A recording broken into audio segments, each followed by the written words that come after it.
I come from India originally, a place called Goa, and Goa has a strong Portuguese influence. So Goa was ruled by the Portuguese from 1491 till about 1965, so almost 500 years. And I grew up in India with my mom cooking a lot of Portuguese food, and one of her favorite dishes she used to cook was the Portuguese egg custard. And that is something like it brings back memories. Today evening we're going to a friend's place, and I actually cooked the same egg custard, Portuguese egg custard, as dessert.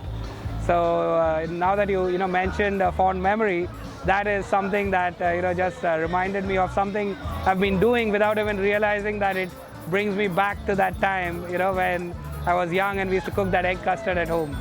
So I'm Christy, and my family is from England. My mom is from England, near London, or in London, and my dad's family is from Italy, from the province of Molise, the town of Pietrabondante, which means an abundance of rocks, way up in the mountains. And its claim to fame is that it has a Roman amphitheater in it. Population, I don't even know, maybe 100 people now. It's very small.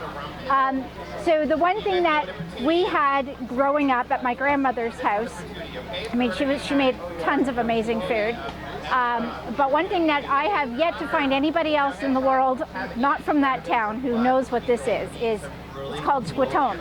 And squatone is sort of like a pre-dinner antipasta kind of thing, except what you do is, just as the pasta is almost cooked, it's not quite ready, but it's almost cooked, you scoop out some of the pasta and the water, and you put it in a bowl, and you pour wine on it, and you eat it hot, just straight up, and then you drink the wine mixed with the water at the end. And that was, ever since I was a little girl, it's what we had before dinner at my grandmother's every day. And you knew dinner was almost ready when it was time for scotone, and we'd all get our little bowls and sit, and it would warm me right up in the winter. So if anybody else has heard of scotone, I'd love to hear about it.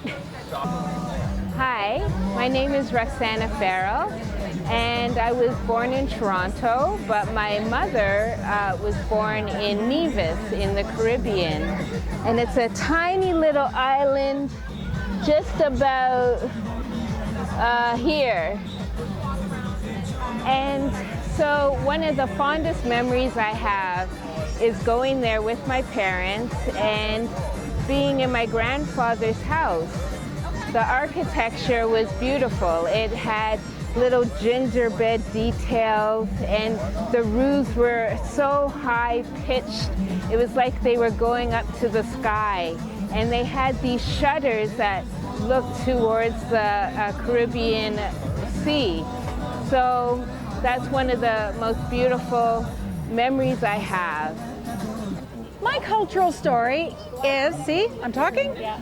I used to make pierogies with my grandmother, my baba. I'm Ukrainian, my background. So what she would do, because she was from the old country, not any money, dirt poor. So when she came over, they didn't have paper and pencils, so they couldn't write down the recipes. They had to show you. She refused to let me write the recipe down, and she always said, "Anna, you make the dough like this." And that's how I knew the consistency of the dough should be that thin. That was Baba's arm. I'm always going to remember that, and that's always how I make my pierogies, except for my grandma's arm. Sorry. Yay!